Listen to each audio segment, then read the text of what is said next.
is that the story of women and femininity actually does not start with Sarah, the first Jewish woman, and does not either start with Chava, the first female.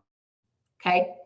It actually starts, you have to zoom out, and it starts with creation of the world, creation of the universe, creation of actually the moon and the sun. And we're going to go on a journey together. It will take us at least 2 weeks to get through this whole phase, but it would be disingenuous to just jump in at Chava or Sarah when so many recurring questions or recurring themes or recurring ideas are going to come to the table that have to do with the struggle or the challenges or the differences between masculine and feminine. I will throw 2 terms out there that will eventually click and resonate, between mashpia, a giver, and makabel, a receiver, which we'll talk about why that plays into the whole masculine feminine story. So it's almost like, imagine we're studying, I'm just trying to think of a subject we would say. Let's say, imagine we are studying,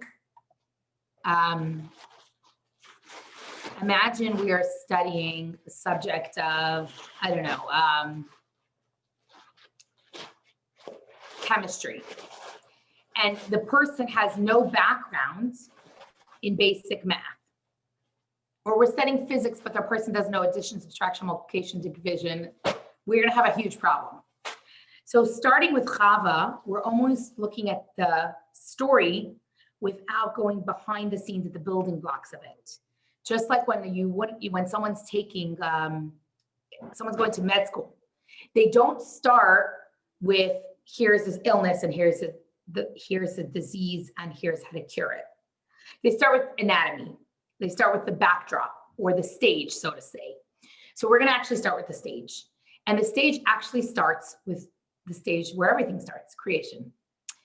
And it's going to take time. There is a very deep and mystical and esoteric mimer, which is a Hasidic discourse, and it's called Feminine Faith. And it actually, we're not going to start with it necessarily. Some of it may be sprinkled in, because I will tell you that for us to learn the mimer Feminine Faith will take us an entire year. I've been studying it weekly with a young lady who has quite a background in Torah learning. And we are, from September till now, we are only at page 2 of the mimer. All we did was introduction in the mimer, and we do it an hour each week. But as I'm going on this journey, hopefully some of it will be sprinkled in into our classes about this. So let's just say that we're tapping into something really big, really deep, really mystical, and really something I think that society and humanity and Judaism, there's a lot of mystery with it. What's the role of feminine and masculine? Is there a difference? Isn't there? We see sociologically, psychologically, emotionally, politically, we see on all fronts this is a very charged subject. This is not a simple subject. So we know that Judaism, and specifically through the lens of mysticism, gives us some really big ideas to look at. And I wanted just to give you perspective. I actually want to grab the book. I'm pausing for a second because I want to grab the book. This book, Feminine Faith, was actually, this discourse, this Hasidic mimer, was actually delivered in somewhere between the year 1832 and 1882. And it's addressing these big ideas. And it's addressing the whole idea of the moon being compared to females, and what that means and how that plays out to us, and how the uniqueness of femininity. And this is from the fourth Chabad Rebbe. So Chabad is the movement, right? We've talked about in the past. It's a dynasty of 7 Rebbe's, 7 leaders. The 4th one gave this talk, which explores these ideas. And I think that to start just with Chava and jump in on her, we're going to do a disservice, because this is the building block. This is the stage set beforehand. So what we're going to do today is hopefully we'll start looking at the original text, and we may just peel away some of the questions, get to more questions. We're actually gonna end up with more questions by the end of today than answers, and that's okay, because that's how we go on a journey together, especially with Judaism, especially when we're gonna hopefully tackle something really big of masculine role and feminine role, and where does femininity fall in Judaism, and where we as women fall into place. But rest assured, though the world and society is struggling with these ideas, Judaism has years of mysticism and wisdom that we're going to build on and we're going to tap into. So I'm excited, because I have to tell you, about 5 years ago or 6 years ago, when we did Biblical Women, we started with Chava. But as I've continued to learn, and I've continued to ask questions, and I've continued to go on the journey with my students, I've continued to dig deeper, which is why we know Ethics of Our Father says we learn most from our students. You learn from your teachers, you learn from your masters, you learn most from students. So what I'm going to do is I'm going to pull up the text right away with the narrative of creation that we're going to start with. I'm going to hit share screen. If anyone wants to read, I certainly will appreciate it. Let's just find it. Share computer, login. No, I want to just share my screen. Let's hit share and let's close this. Oh, hold on. Okay, hold on. Let's try that again. Hit share screen, and I'm going to open it up here, and I'm going to hit share, and I'm just jump to the download. Give me a second. Sorry about that. Okay. Wait, why'd that go away? It went away.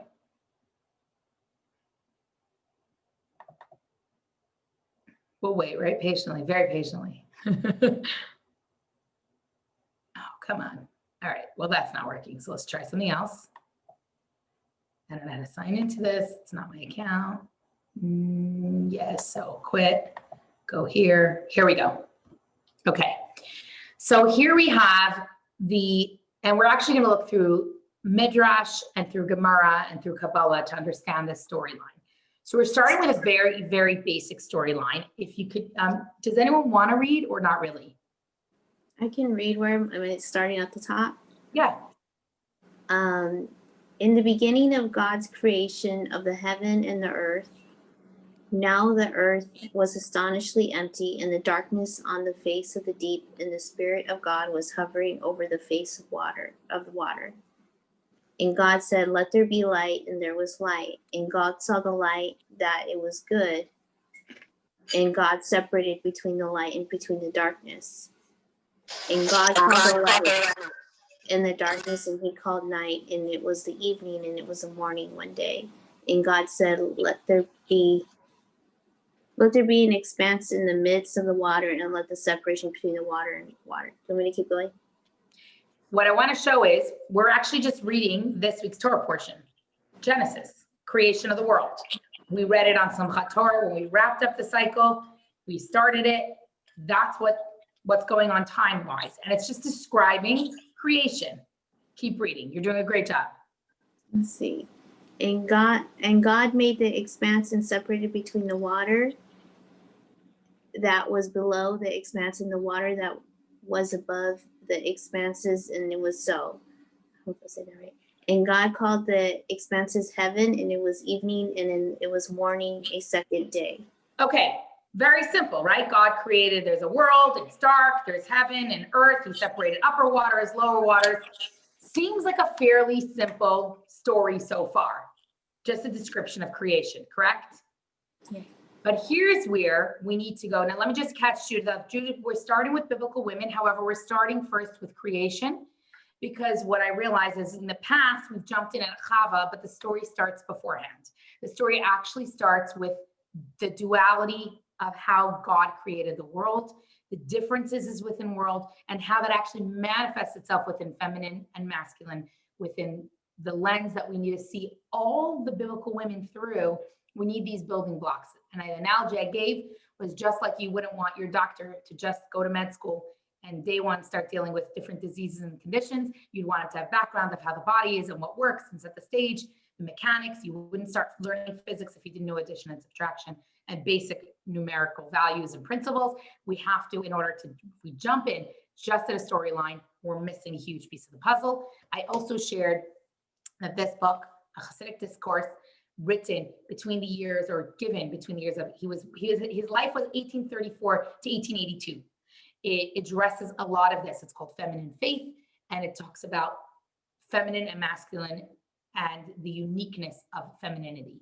So while the whole world is struggling with these in 2020, as Hasidic Jews and as people who have studied mysticism and have, these are the building blocks of who we are and how I live, this is the building blocks. So we're gonna hopefully put a lot of things to rest, and we're gonna deal with a lot of big ideas, and I'm really excited. So now, moving forward, we're starting with creation. Why does it have to start with this idea, the lower worlds and the upper worlds? So actually in Gemara, it addresses this passage, and it actually says that basically the lower waters were called crying waters. Why were they called crying waters?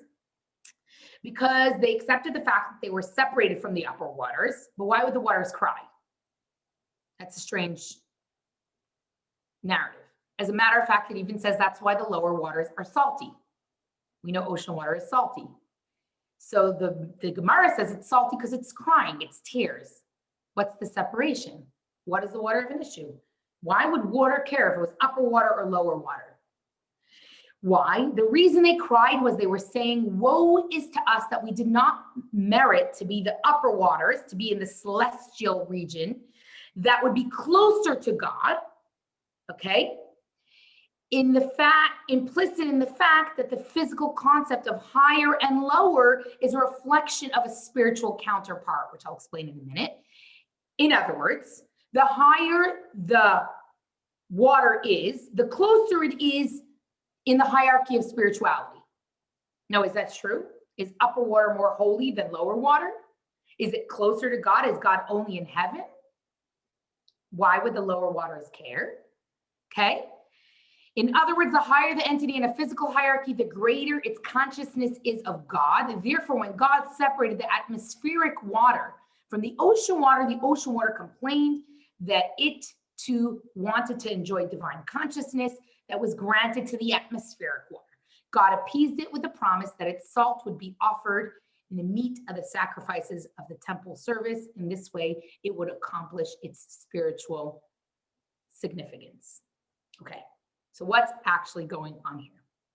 Is there more spirituality in the upper waters in heaven versus the lower waters? Is God in one place and not the other? One of the principles we've discussed in the past is God's everywhere, right? God is within and above. Or as we say, Sovev Kol Ha'amim, surrounds the entire world, Umamala Kol Ha'amim, and is within the world.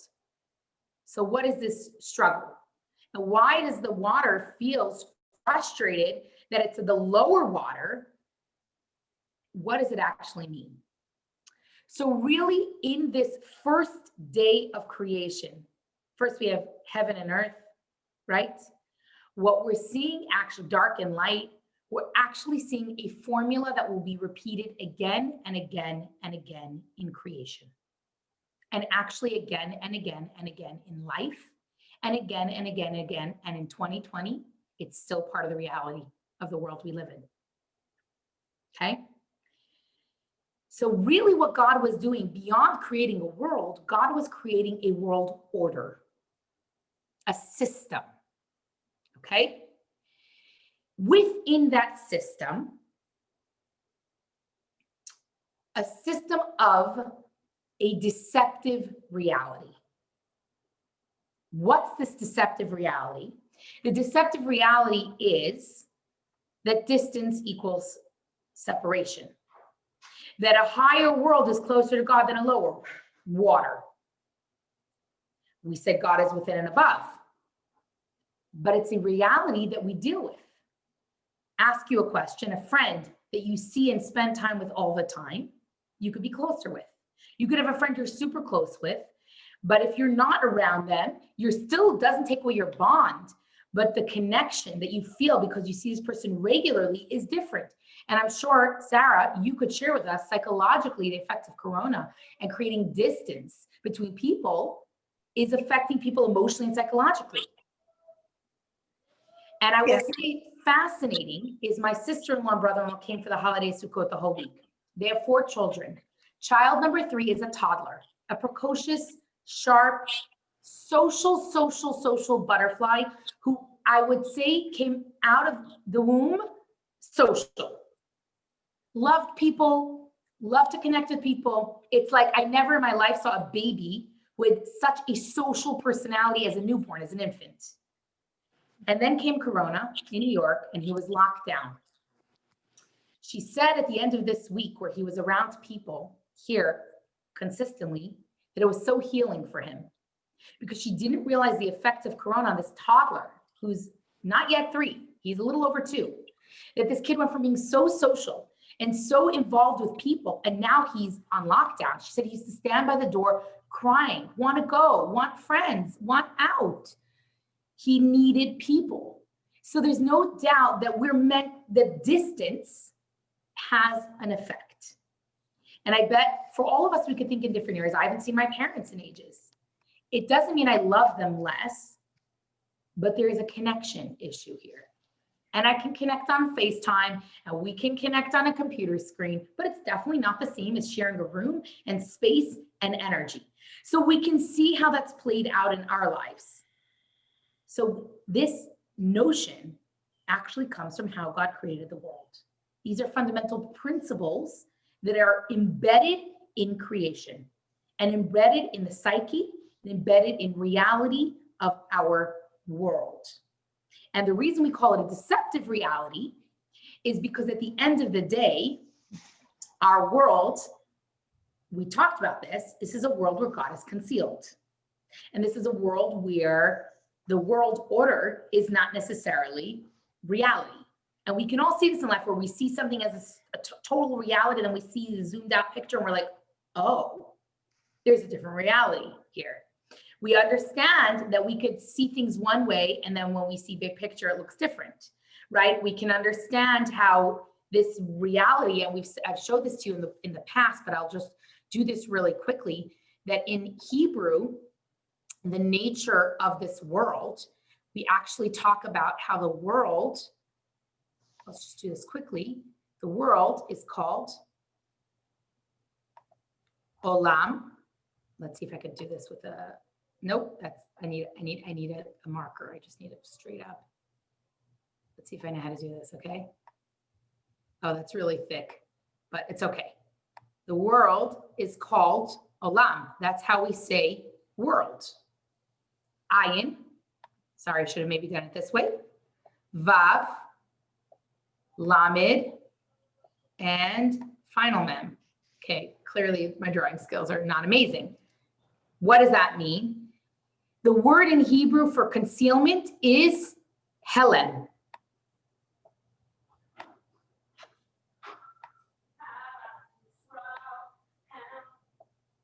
Now, the Vav used here, okay, that Vav is actually what would be defined as a grammatical, like almost, this is grammar, this is a vowel. If you look, the ayin, lamed, and mem, ulam, olam, helem, fascinating. One more word I want to show you, the word for eternity, which is eternal nature of Hashem, is we define as le'olam. Okay?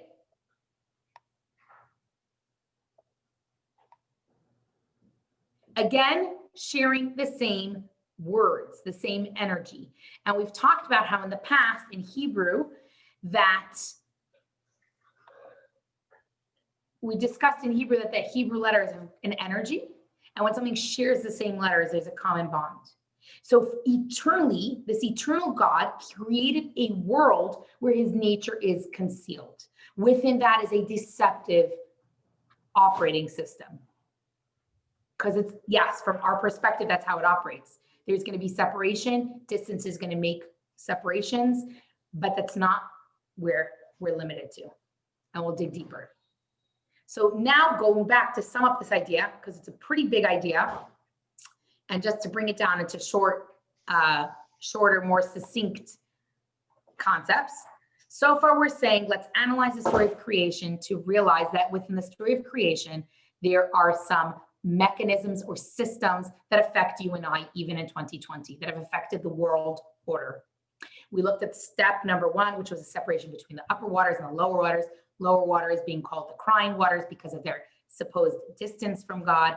We talked about how they complained to God, and we talked about how God said, guess what? In the future, from your tears, from the saltiness, the salt found in the water of the ocean, this is what Gemara says on this passage, will be used as offerings in the temple to enhance offerings in the temple. So yes, your salty situation will actually be used to elevate things, the world, humanity, God's connection to humans, humans' connection to God. We know even today in 2020, when you're about to make a motzi and you're eating challah, you take it and you actually dip it in salt. It's a reminder of the offerings. The temple was a place where heaven and earth converged. The salt had a function. We all know, even when you're baking, you put in salt. Salt is a necessary ingredient, okay? Putting that on the side, because we're not going to hyper-focus on the salt. I didn't forget that we're actually headed into discussing masculine and feminine. But first, we got to say there's a world order of separation. There's a world order where this world, how we operate from bottom up within our sphere, within our reality, within our understanding, is maybe different than the God's view. Okay? Now let's move over. Okay. Let's just go on now to the next text sharing. And if someone else could read, let's scroll down. It's not the best system, but let's go to this. Vayomer Elokim, and this is, if anyone wants to read, now we're going into the moon and the sun. Two other entities that were created differently, two other entities that were created with separation.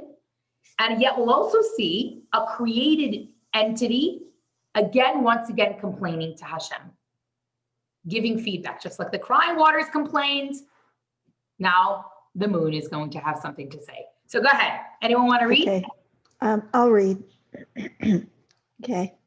And God said, let there be luminaries in the expanse of the heavens to separate between the day and between the night. And they shall be for signs and for appointed seasons and for days and years. And they shall be for luminaries in the expanse of the heavens to shed light upon the earth.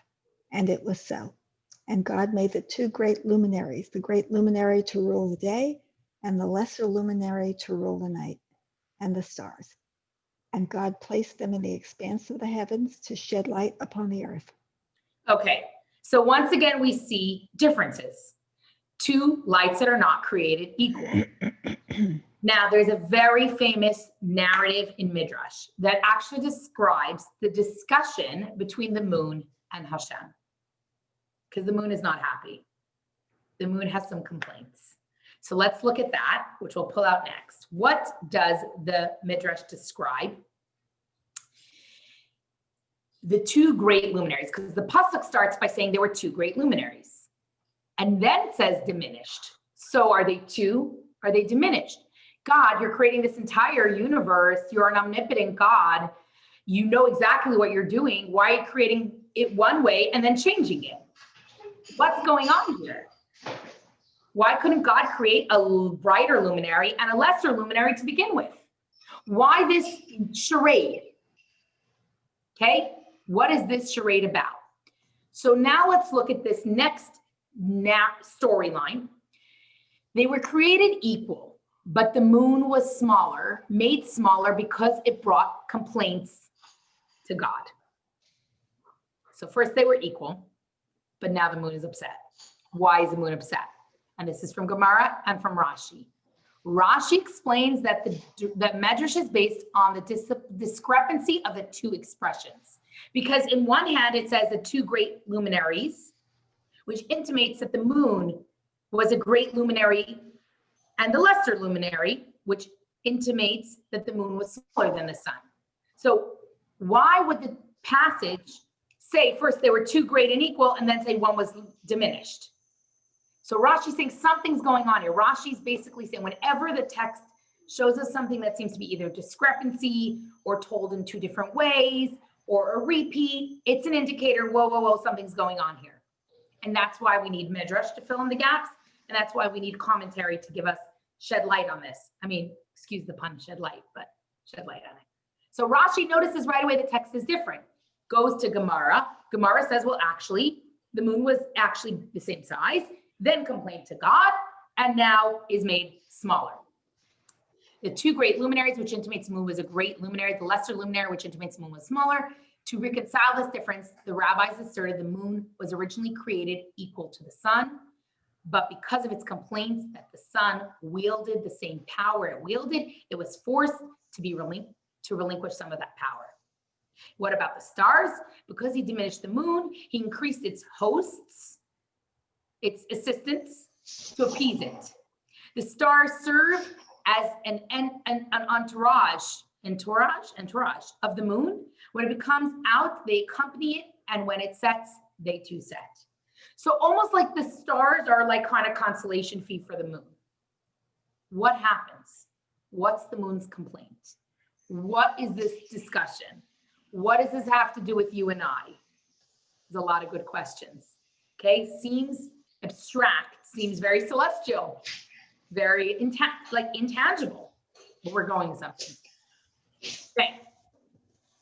We saw the discrepancies. Now we're going to just read the conversation between the moon and God. Who wants to read? This is also from Gemara. Anyone want to read? Oh, I'll read. I just need to make it bigger so that I can see. Is it bigger? Big enough? Yeah, it's okay. Yeah, I just made it bigger on my screen. Perfect. Okay. Rabbi Shimon ben Pazi raises a connection between the two verses. It is written, and God made the two great lights. And it is also written in the same verse, the greater light to rule the day and the lesser light to rule the night. Indicating that only one was great. Rabbi Shimon ben Pazi explains, when God first created the sun and the moon, they were equally bright. Then the moon said before the Holy One, blessed be he, master of the universe, is it possible for two kings to serve with one crown? One of us must be subservient to the other. God therefore said to her, i.e. the moon, if so, go and diminish yourself. Okay, interesting word here. Why didn't God say, okay, boom, I'm going to diminish you? Why did God use the word lechi, go? Which we know in later on, we'll hear Abraham, God will say, lech lecha, go for yourself. It's a very interesting word. Okay? Lechi ma'ati et atmacha. Go and diminish yourself. Okay, you're right. I hear you. You got a complaint. You can't both be king of the castle. No problem. Go diminish yourself. Let's continue the story. She said before him, which is the moon. Anyone know how do you say moon in Hebrew? Levana. Levana, which actually grammatically, the kamatz hey at the end makes it feminine. And sun is? Shemesh. Shemesh is masculine. Okay. Now it's going on. She said before him. Anyone else want to read? Or Sarah, do you want to continue to read? I'll continue if nobody else wants. Thank you. Master of the universe, since I set a correct observation before you, must I diminish myself? Meaning I was right. Now you're going to make me smaller? What? Can we see this complaint and discussion happening? We could. Keep going. God said to her, as compensation, go and rule both during the day along with the sun and during the night. Right? We know sometimes we see the moon up during the day. There are many times you look up in the sky during the day and you'll see the moon. So the moon is present during the day. Okay. She said to him, what is the greatness of shining alongside the sun? What use is a candle in the middle of the day? Pause. God do you mind that I break it up so it's easier to? No, go ahead. Go ahead. Okay. Meaning we all understand this. If I have a room with a full light and I put on my flashlight, it's not going to make a difference. Take your flashlight outside during the day and turn it on. You ever saw when you accidentally hit your phone camera outside during the day? No one even knows it's on. Why? There's a much greater light. So the moon is not satisfied. The moon says, so that's nice. I could rule during the day, but like you and I know that during the day I'm not necessary because the sun is dominant, is a stronger light. Okay, so the moon's not so fooled. The moon's still upset. Keep going. God said to her, "Go, let the Jewish people count the days and years with you, and this will be your greatness." Perfect. So She what said- is God saying? You're right. Fine. Another consolation, the Jewish people have a lunar calendar. The days and the years, they'll use you. Perfect. You got this. That will make you feel good. Keep reading. She said to him, "But the Jewish people will count with the sun as well, as it is impossible that they will not count seasons with it, as it is written, and let them be for signs and for seasons and for days and years." Perfect. She God said, said well, to- so she's not fooled. The sun says, the moon says, no, that's not enough, because I know good and well that they in the future, and we even say, if you look at here, hold on, let me just see the exact. We say it in the holiday prayers, in the holiday, in the biblical narrative of the holiday, in the Kiddush for the Jewish holidays, we say, V'hayu, and it will be l'otot u'lemoadim, for times and for seasons, v'liyamim or shanim.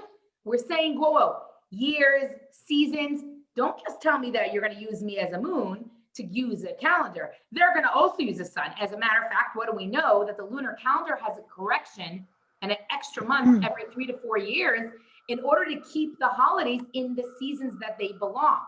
Islam uses a lunar calendar, doesn't have a lunar solar correction, which is about 11 days each year, 11 3/4 of a day each year difference between the Gregorian solar calendar and the Jewish lunar calendar. And so since Islam does not have that correction date or that correction month every few years, Ramadan and their holidays travel around the calendar and the seasons. For us, Sukkot is always in the fall. Pesach is always in the spring.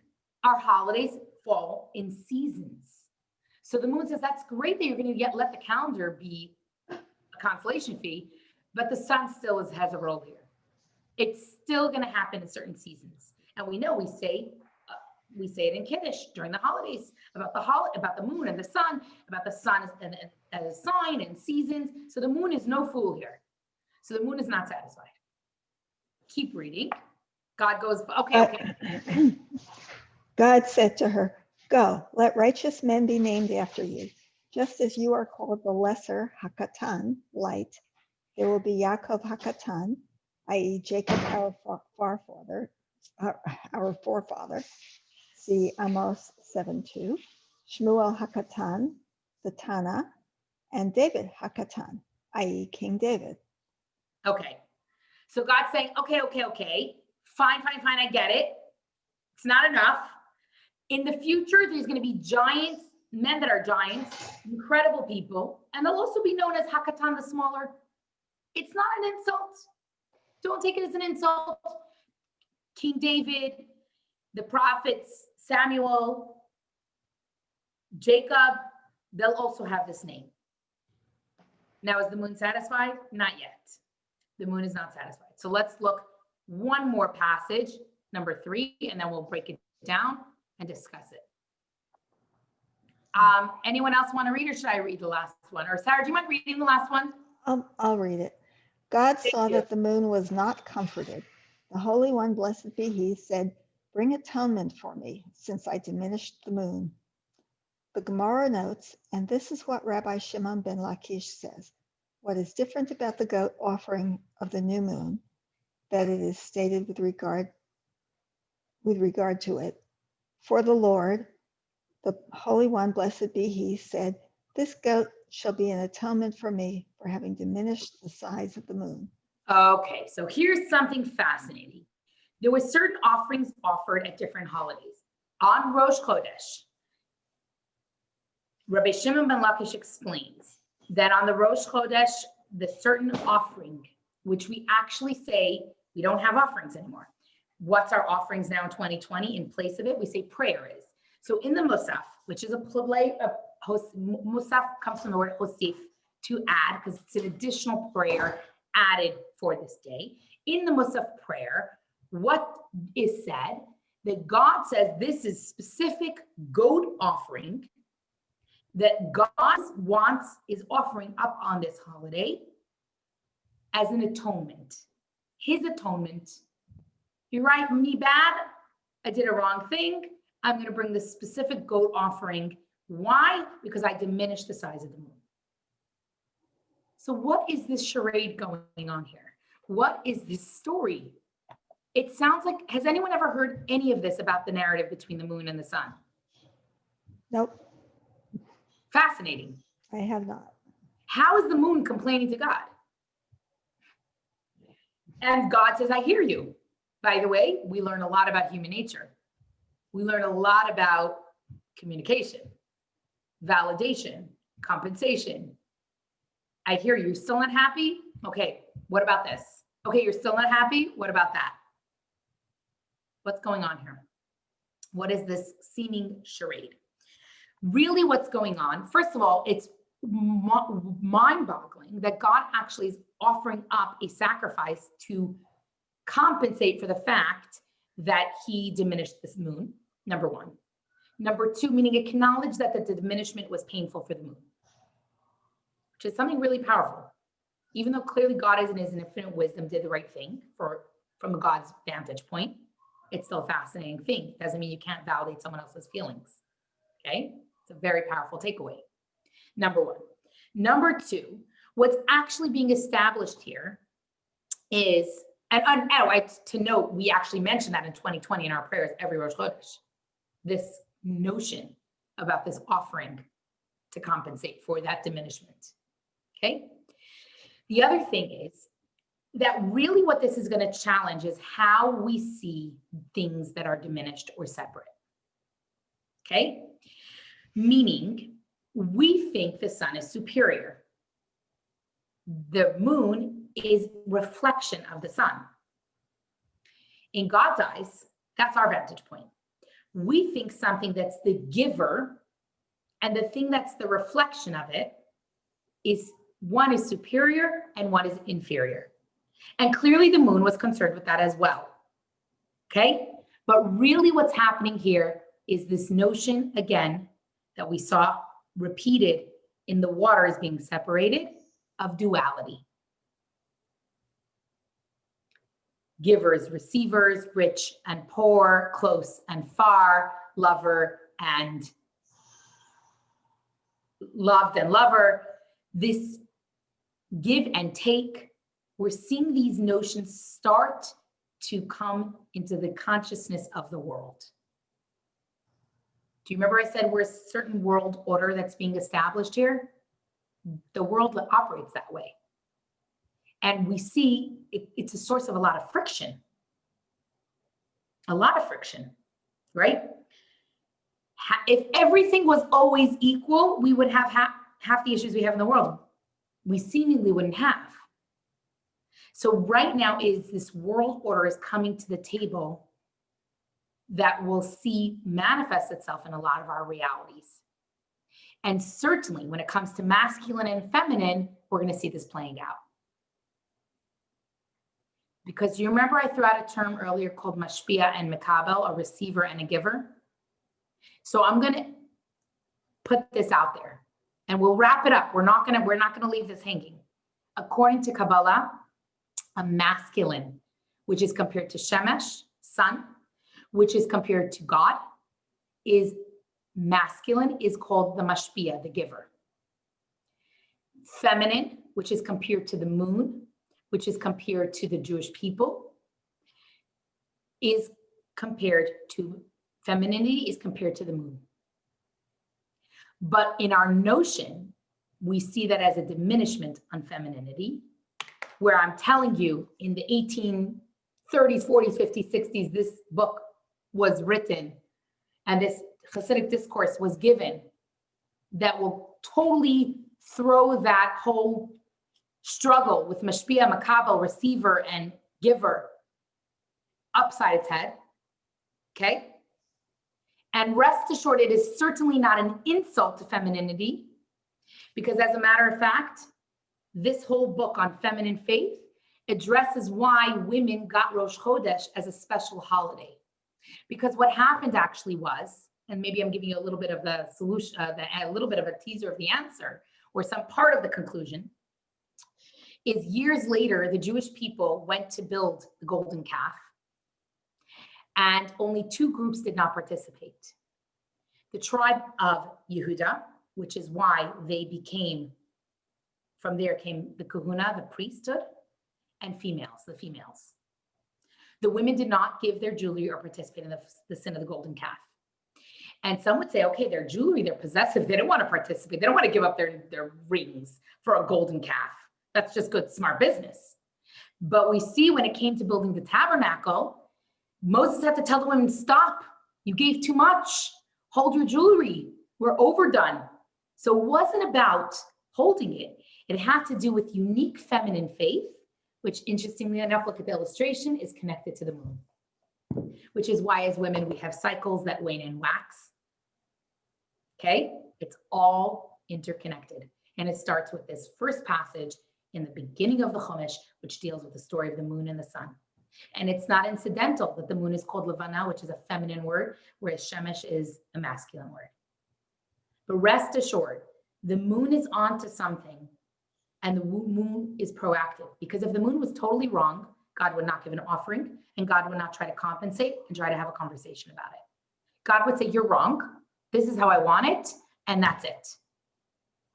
So the moon is onto something, and it has to do, we'll see it, a recurring theme in all the biblical women we're going to study, that there's some inherent, intrinsic, spiritual bond and deep wisdom that females have that make them unique. And that is why we need to start with the moon. And that's why we just can't start with Chava. And I know this was a lot of big Kabbalistic ideas, but within a week or two, it will click and make sense, and we'll have such a solid stage, and we'll be able to zoom into all the characters on the stage. So let's let these ideas percolate. Let's rest assured we'll peel back the layers further, and we'll keep learning. But we're in for a real exciting journey. And I have to tell you that I feel like this class on the moon, I learned twice. One of my mentors 2 years ago, 3 years ago, she gave it over, and it went right over. I dabbled in it. I got some of it, but it went right over my head. And then I hired her to teach it to a bunch of campus Rebbitzins. Not last year, but the year before. So 3 years ago, I was in a workshop, she taught it, and it was a lot of interesting ideas, but it was really intense and heavy. And I didn't quite click it. It didn't click. And then 2 years ago, she gave this online workshop. I actually had been running for Chabad on campus, this series of workshops for Rebbitzins. She gave it, and I listened, and it was beautiful. But only once I started studying this book, and alongside with her talk, did so many pieces start coming together. So I'm actually going on this journey with you, and I want to thank you for giving me the opportunity. Who knew when we were discussing feminine and masculine, we're going to go into astrology? That's awesome. I'm excited. I hope you guys are too. It's different, and it's will take a week or two. Okay. Get some of these ideas solid, and then we'll launch into Chava. Okay. Okay? Yeah, it's very lovely. Interesting. Different I like style, different ideas, a lot of Kabbalah, but it's okay. And I saw that you can get that book on Kindle, so. Yes, you can. It's if you're going to get it, that's cool, but it is, I will say, get it and dabble and underline. Like this is my book that I'm in the middle of learning. And literally I don't know if you could see, but I have like notes scribbled all over it because and the footnotes are insanely amazing. Like the reason a mimer, okay, there's Hasidic talks, which are called a sicha, which is a talk. It's an idea, it's a talk, it's intellectual, it's academic, it's wonderful. A mimer is a deeper mystical concept that's completely peeled apart to its core, goes through all layers of Torah. So not just Gemara and Midrash and a talk and mysticism, all layers. And within it, it incorporates huge philosophical and spiritual dimensions of the known and unknown. So that's why it takes a lot more to go through these. What's But the name of the book? It's called Feminine Faith from the Hasidic Heritage series. And I'm telling you, I started in September, in August, in the end of August, and this is all I've accomplished so far with her. That's I okay. have a hard time reading. I'm dyslexic, But so don't it's do hard it. for Don't me. do it. Don't do it. Don't do it. We'll just learn together. But I want to. No, but we're learning together. We'll cover the ideas. I'm gonna look for it. I might get it just to go. And for at it. the end of this, I think that people will understand why I'm a Hasidic feminist. I think it's awesome. Okay.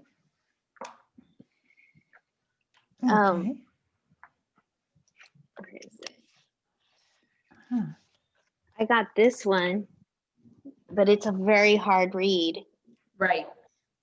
Well, who authored that?